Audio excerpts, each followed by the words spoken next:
الشيطان اللعين الرجيم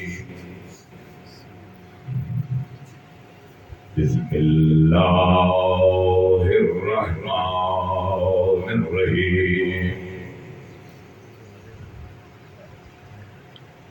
الحمد لله رب العالمين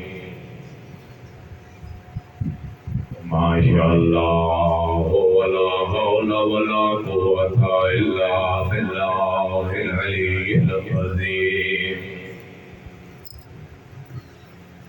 حسبنا الله ونعم الوكيل نعم المولى ونعم النصير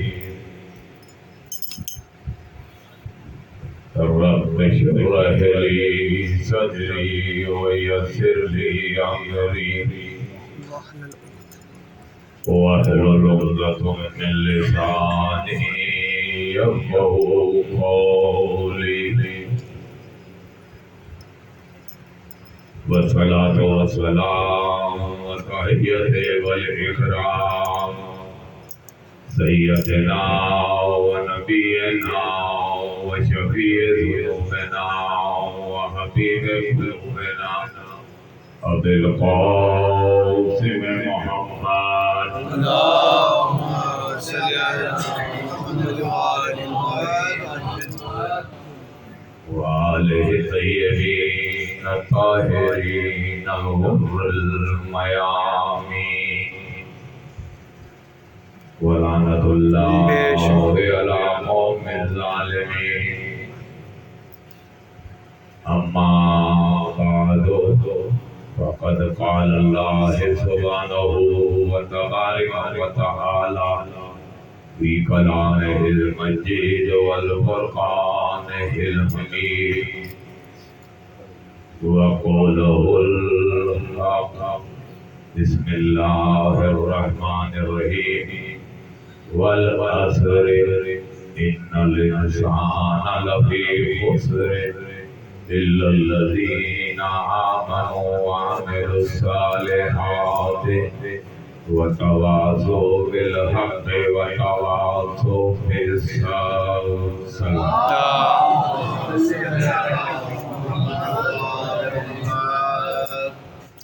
سورہ ماشاءاللہ ماشاءاللہ جو قرآن مجید کا سورہ ہے جس میں اللہ نے انسان کی کامیابی اور ناکامی کا ذکر کیا ہے. اللہ کے والعصر قسم ہے قسم کی ان الانسان لفی خسر سارے کے سارے انسان خسارے میں ماشاءاللہ ماشاءاللہ سوائے ان لوگوں کے الا الذین آمنوا وہ لوگ جو ایمان لائے وعملوا الصالحات اور وہ لوگ جنہوں نے عمل صالح وتواصوا بالحق اور ایک دوسرے کو حق کی تعلیم دیتے رہے وتواصوا بالصبر اور لوگوں کو بتاتے رہے کہ صبر کرو. اس آیت سورۃ اللہ نے انسان کے متعلق بتایا ہے کہ جتنے بھی انسان ہیں وہ سب خسارے میں ہیں. یہ بھی بتا دیا کہ وہ لوگ جو ایمان لائے وہ خسارے میں نہیں ہیں یا جنہوں نے احکام الہی پر عمل کیا ہے اور عمل صالح کیے ہیں وہ بھی خسارے میں نہیں ہیں. تو وہ انسان جسے اللہ نے خناس کہا، وہ انسان جسے اللہ نے جانور کہا، وہ انسان جسے اللہ نے چوپایا کہا، وہ انسان جسے اللہ نے بھیڑ بکریوں کا ریوڑ کہا، وہ انسان جو پتھر کہا ہے اللہ نے اسے، ان انسان کو انسان بنانے کے لیے ان کے خیالات کو بدلنے کے لیے ان کی سوچوں کو اچھی سوچوں میں بدلنے کے لیے اللہ نے جسے بھیجا اسے کہتے ہیں مذہب۔ مذہب انسان کی انسانیت کو بچا رہا ہے۔ مذہب کہہ رہا ہے کہ وہ انسان ہے جس میں انسانیت ہے۔ اگر انسانیت نہیں تو اللہ کہتا ہے وہ انسان ہی نہیں ہے۔ انسان تب کہلائے گا جب اس میں انسانیت ہو۔ یہ جو ہم اسلامی عبادات کرتے ہیں اس میں بھی جو فلسفہ ہے وہ انسانیت کے لیے ہے کہ جو انسانیت مر رہی ہے اسے زندگی دے دی جائے۔ ہر شخص انسانیت کو مار کر بیٹھا ہے اور اللہ چاہتا ہے کہ انسان کی انسانیت ہے وہ بچ جائے، اجاگر ہو جائے۔ اور یہ انسان جو انسانیت کے خود توہین کر رہا ہے، جو انسانیت کو مجروح کر رہا ہے، اسی اسلام نے، اس مذہب نے اس انسانیت کو بچایا۔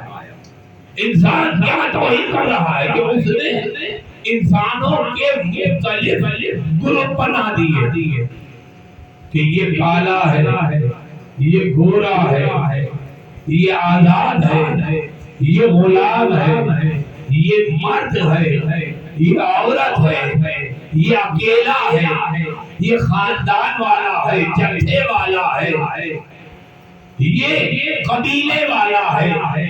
یہ انسان نے گروپ بنا کر انسانیت کی توہین کی ہے، لیکن اسلام مذہب اس انسانیت کو عزت بخش رہا ہے۔ یہ جو ہم نماز پڑھتے ہیں اس کے پیچھے بھی انسانیت پنپ رہی ہے کہ انسان کو کسی طریقے سے بچا لیا جائے، انسانیت کو کسی طریقے سے بچا لیا جائے۔ وہ انسانیت کو بچانے کے لیے کہہ رہا ہے۔ اس نے کتنا کیا نظام دیا ہے، احکام الہی ہے، شریعت میں ہے کہ تم مسجد میں جا کر نماز پڑھو۔ کیا فرق رکھا کہ وہی نماز جو 2 رکعت تم گھر میں پڑھ رہے ہو یہ مسجد میں جا کے 70 رکعت کے برابر ہو جائے گی۔ اور پھر کہا ہے کہ باجماعت پڑھو گے تو اس کا ثواب اور ہے، اسی مسجد میں جا کر فرادہ نماز پڑھو گے تو اس کا ثواب اور ہے۔ انسانیت کو دیکھیے، انسانیت کو مذہب بچا رہا ہے۔ شریعت اللہ نے احکامات دی ہیں، لیکن انسان وہ ہے جو اپنی چاہت، اپنے غرور، اپنے آپ کو بڑھا دکھانے کے لیے کہ میں ہی سب کچھ ہوں، وہ شریعت کے اوپر عمل نہیں کرتا۔ اللہ نے کہا جو مسجد میں پہلے جائے گا وہ پہلے سب سے جائے گا۔ مسجد کسی کی اجارہ داری نہیں ہے کہ وہاں پر جا کر کہے ہم یہاں بیٹھیں گے، نہیں، جو آتا جائے گا پہلی صف میں بیٹھتا جائے گا۔ جب وہ بھر جائے گا اب جو آئے گا وہ دوسری صف میں آئے گا، جو دوسری بھر جائے گی تو تیسری صف سے آئے گا۔ لیکن یہاں تو ہم کسی کی کیا بات کریں، ہماری اپنی ہی مسجد میں یہ کام ہوتا ہے۔ یعنی بتا چکا ہوں کہ کسی کی نماز کے لیے جگہ فکس کرے تو نماز باطل ہے۔ اور یہاں کیا ہوتا ہے، ایک آ جاتا ہے جگہ رکھ کہ اگلا یہ صاحب یہاں پہ آیا فکس ہو گئی فکس ہے. بلکہ اب تو وہ بزرگ نہیں ہے جو کسی کو بیٹھنے بھی نہیں دیتے تھے اگلی صف میں کہ جی پہلی صف میں نماز پڑھنے کا ثواب دوسری صف سے بہت زیادہ ہے، اس لیے ہم نے بیٹھنا ہی اس پہلی صف میں ہے. اور دوسرے ہمیں 40 سال ہو گئے ہیں نماز پڑھتے ہوئے، تو بھائی ہو رہے ہوں گے، ہم پہ کیا احسان ہے اگر 40 سال سے نماز پڑھ رہے ہیں. نماز تو اپنی ذات کے لیے پڑھ رہے ہیں، اس سے مجھے کیا فائدہ ہے؟ بھائی یہ پڑھ رہے نماز روز مسجد میں آگے تو مجھے کیا ہے؟ اپنی بقا کے لیے، اپنی نجات کے لیے، جنت کی لالچ کے لیے نماز پڑھی جا رہی ہے. اور یاد رکھیے اگر کوئی کسی کو کہہ کر اپنی جگہ فکس کراتا ہے تو یاد رکھے اس کی نماز باطل ہے. اور اگر جو اس کی جگہ فکس کر رہا ہے تو جو آ کر بیٹھے گا اس کی تو نماز ہونی نہیں، جس نے فکس کی اس کی بھی نماز باطل ہے. لہذا لوگوں کی نمازوں کو بچاؤ. جب تمہاری نماز ہی نہیں ہو رہی تو تم تو بت بن کے کھڑے ہو اللہ کی نظر میں، اور متصل ہونا ہے نماز کے لیے تو کسی کی نماز نہیں ہو رہی ہے. اور پھر اگر اتفاق سے انتظار ہوتا ہے اقامت تک کا کہ اقامت ہو شاید وہ آ جائے، جب وہ نہیں آتا تو پیچھے مڑ کے کہتے ہیں آگے آ جاؤ. کیوں آ جاؤ بھائی؟ کیونکہ ہماری نماز ہو جائے.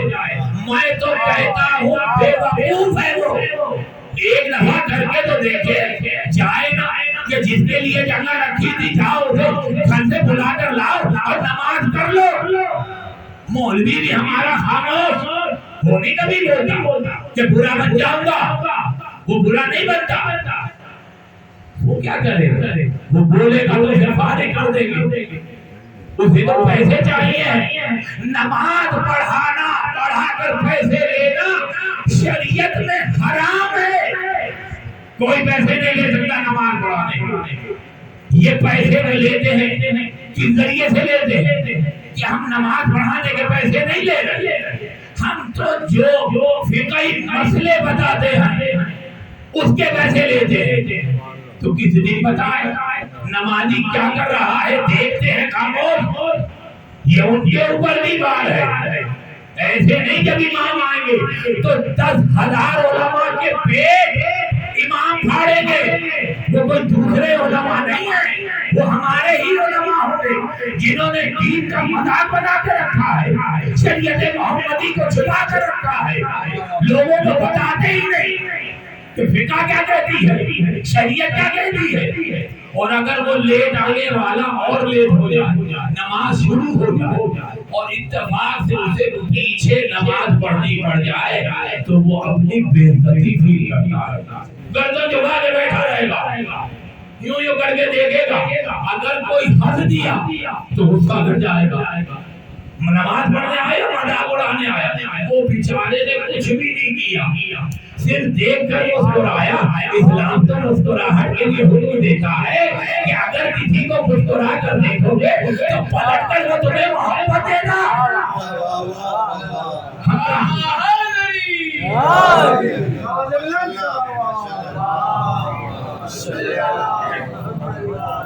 اور نماز سے تو ہم آگے.